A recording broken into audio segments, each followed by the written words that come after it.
Au Kenya, les opérations de démolition se poursuivent. Après une liste de 78 bâtiments jugés illégaux et à haut risque, ce sont 226 édifices privés qui sont actuellement visés par les autorités de la ville.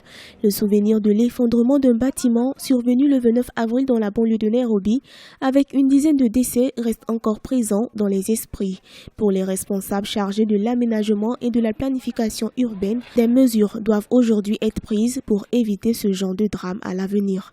If a building is of questionable structural integrity, we have two things to do. First, si un bâtiment est suspecté, nous avons deux choses à faire. Tout d'abord, s'il est récupérable, nous le réfectionnons. S'il est confirmé non récupérable par les ingénieurs comme celui-ci, il n'y a rien que nous puissions faire. Et les ordres nécessaires ont été donnés aux propriétaires de le détruire. This one is normally recommended and necessary.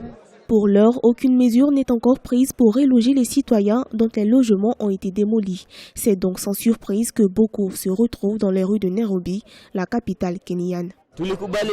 Nous sommes d'accord pour quitter, mais nous n'avons pas d'argent pour avoir de nouvelles maisons. Certains avaient déjà payé les frais de scolarité pour leurs enfants et maintenant, ils ne disposent pas d'argent pour se déplacer. Avec les démolitions, de nombreuses personnes se retrouvent dans le froid. Ce sont en tout près de 258 bâtiments en voie de destruction. Cette situation doit interpeller l'ensemble des autorités à un suivi plus rigoureux de l'aménagement de la ville de Nairobi, dont la population s'accroît sous l'effet de l'exode rural.